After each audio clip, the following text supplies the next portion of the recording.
Welcome to the Deep Dive. Today we're looking at a really transformative period, the 20th and early 21st centuries. A time when all across the world, these long-held social norms, these deep inequalities, they started facing serious challenges. Ideas about liberation, human rights, they really took hold, especially as the world got more connected. Exactly. And we've got quite a bit to dig into here. Historical overviews, descriptions of key movements, the actual texts of major declarations. Our mission, really, for this deep dive is to try and grasp the connections, how these different fights against racism, classism, sexism, religious intolerance, how they kind of link up. We'll be looking at changes in education, politics, and also the reactions to globalization, finding those aha moments. Okay, great. So maybe we should start with the movements really focused squarely on human rights. The Universal Declaration of Human Rights, 1948. That feels like a massive starting point, doesn't it? Oh, absolutely foundational. I mean, think about it. Right after World War II, the devastation, the UN gets formed. And this declaration is one of their first big things. The really revolutionary part was this idea that rights aren't, given by governments. They're inherent. You have them just because you're human. That flew in the face of centuries of thinking, really. Right. So it wasn't just a nice statement, it had a practical goal, like Yeah, protecting people. precisely.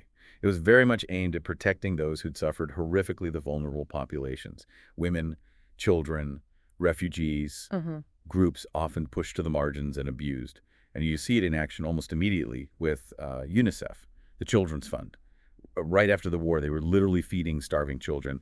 That's the declaration made real. That makes sense. And speaking of vulnerable groups, women's rights saw some huge steps in the 20th century.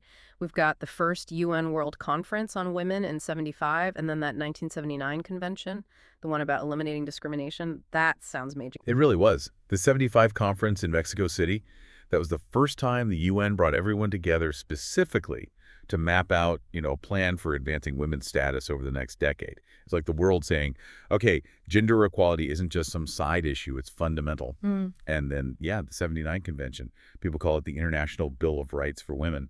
It put down concrete, legally binding stuff. Like what specifically, what kinds of rights did it actually cover? Oh, a whole range where women had faced discrimination. So the basic right to vote and hold office suffrage, that was key. Also, a woman's right to choose her own spouse. Equality in education, like at every level. And crucially, access to birth control and family planning. These were all areas where women just hadn't had control or equal opportunity before. Okay. Moving to a different context, but still about challenging established ideas. Yeah. The Negritude movement, 1930s, 40s. Yes, negritude, a really potent movement starting among French-speaking writers and artists from the Caribbean and Africa. It was literary, but also deeply ideological, a direct answer to colonialism and, frankly, the racism that came with it. The whole point was to reclaim and elevate blackness, black culture, to assert its dignity, its beauty after it had been so, put down by colonial powers. So it started in art and literature, but the impact went further. Oh, much further. Negritude gave people an intellectual toolkit, a shared identity. It really fueled later movements, anti-colonial struggles, civil rights movements, not just in Africa and the Caribbean, but anywhere people faced racial oppression. It provided the language, the grounding to fight back. Okay, then we have liberation theology popping up in Latin America. Religion meets social justice here. It's a fascinating one, isn't it? It was basically a rereading of Catholic Christianity through the eyes of the poor and oppressed in Latin America. It pushed back against what many saw as the church's history of being aligned with, well, power, sometimes imperial power. So what was the core idea, the main message driving it? The absolute center was Jesus's deep concern for the poor, the marginalized. The argument was that faith isn't passive. It demands you actively work to change unfair systems, oppressive structures. And it definitely had a big impact, pushing the wider Catholic Church towards a greater focus on social justice and standing with the poor. We should also touch on a really significant, though ultimately tragic event. Tiananmen Square in 1989, still very powerful imagery there. Absolutely. A really remarkable moment of courage in Beijing that spring.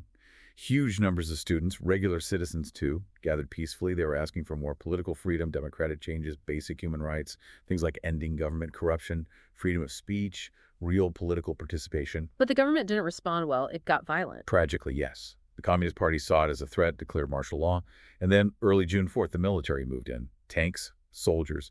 The Tiananmen Square massacre. They cleared the square by force. We still don't know exact numbers. It's very sensitive, but certainly hundreds, maybe thousands of unarmed people were killed. And the world reacted strongly. Oh, yes. Huge shock, outrage globally, widespread condemnation of the Chinese government, sanctions followed. Even now, talking about it openly in China is heavily restricted, Yeah. censored. Tiananmen remains this potent symbol, doesn't it, of that fight for human rights against authoritarian power. It's quite something reflecting on these core human rights struggles and Yeah. then seeing how they sort of paved the way for other changes, like more access to education and politics for more people. Absolutely. That growing global awareness around human rights, it created the pressure, the sort of moral case for making education and political systems more inclusive, breaking down those old barriers, gender, race, class, religion. Women's suffrage is a huge example. Easy to forget how long that fight was in many places. So true. Feminist movements everywhere campaigned relentlessly for women to get the vote to hold office. And you see it happening across decades. Yeah. The U.S. in 1920, Brazil 32, Turkey 34, Japan 45, India 47, Morocco 63, just to name a few. Each one was a major win for political equality. And political rights went along with pushing for education for women too, right? Exactly. Through the 20th century, there was this growing understanding pushed by women's rights groups that educating girls and women wasn't just fair, it was smart. It helped economies grow, improved public health, led to social progress overall.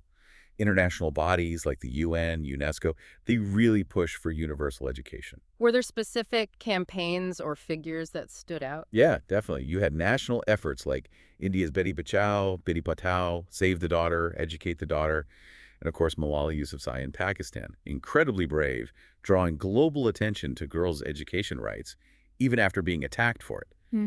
And the result, you see female literacy rates climbing significantly, that gender gap in schools narrowing in many places. And more education meant wider changes for women in society. For sure. More educated women could enter professions historically closed off: law, medicine, science, politics, that challenged traditional roles, brought new perspectives, which is great for everyone. But we have to remember, huge inequalities still exist.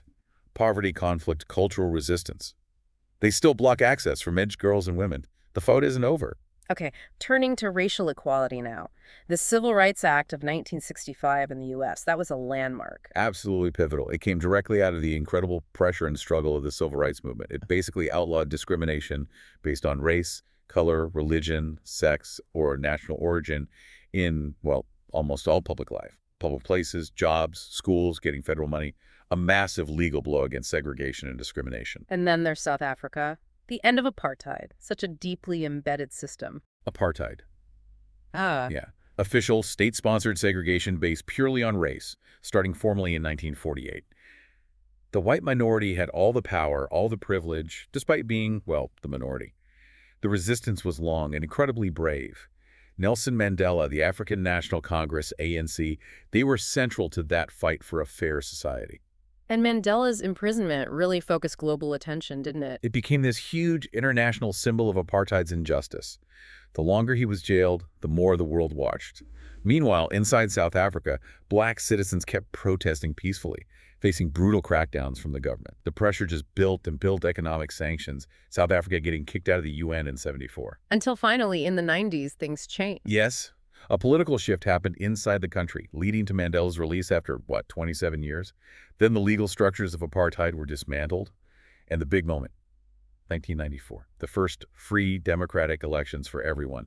Nelson Mandela becoming president, just incredible. And while South Africa dealt with race, India was tackling its own historic hierarchy through the caste reservation system. Right, another way nations tried to address deep social divisions. The traditional caste system in India meant the lowest castes faced awful discrimination for centuries. So the reservation system was brought in to try and fix that, reserving percentages of spots in universities, government jobs, politics for these historically marginalized groups. It's a complex and debated policy, but aimed at greater inclusion.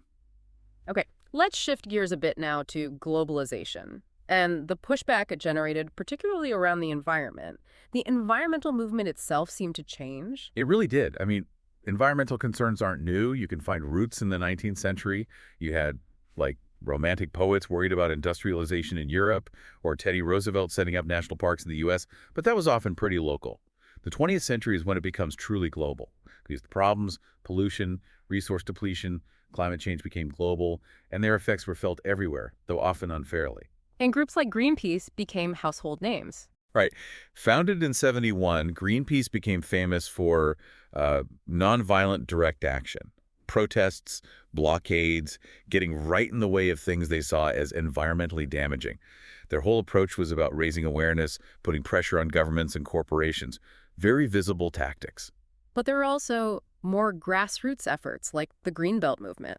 Yes, in Kenya, led by the amazing Wangari Maathai. That was about directly tackling environmental damage, often linked back to colonial exploitation.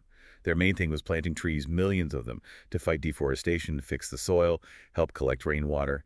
It was practical, community-based, and really empowering, especially for women. Okay, lastly, let's look at the economic side of globalization. The protests against how it sometimes worked out, especially with manufacturing moving. Yeah, that's a big one. Globalization saw a huge shift of factories moving to developing countries, chasing cheaper labor. And while that created jobs, it often came with, well, pretty bad conditions. Yeah. Low wages, long hours, unsafe workplaces, no job security, exploitation, basically. And the fair trade movement arose partly in response to that. Exactly. The World Fair Trade Organization and the broader fair trade movement is all about trying to reform that system. The core idea is simple. Pay producers, farmers, workers a fair price for what they make, enough for a decent living, enough to invest back into their communities. It's trying to build a more ethical way of doing global trade. So looking back at everything we've touched on, it's quite a sweep. This massive rise in human rights thinking, the push for more inclusion in politics and education, and then these global responses to the downsides of globalization. It really is. And what strikes me is how all these different movements, even though they focused on specific things, race, gender, environment, labor, they were all pushing against established ways of doing things, challenging who held power. And they're connected, aren't they? You know, the ideas from negritude feeding into anti-colonialism, civil rights drawing lessons from suffrage, environmentalists linking up with labor rights activists. It's all part of that same broader struggle for, like, a fairer world. It definitely highlights how that basic human desire for justice just kept showing up in different forms all over the globe. Okay, as we wrap up this deep dive, maybe a final thought for our listeners to chew on. Well, maybe consider how fragile some of these gains are. The rights we talked about, the progress made, it's still challenged today, isn't it? And new kinds of inequality, new threats keep emerging in our super-connected world. So what are the next big fights? What are the next frontiers for these movements trying to achieve human rights and maybe a globalization that works better for everyone? What new challenges are coming and how do we meet them? Something to think about.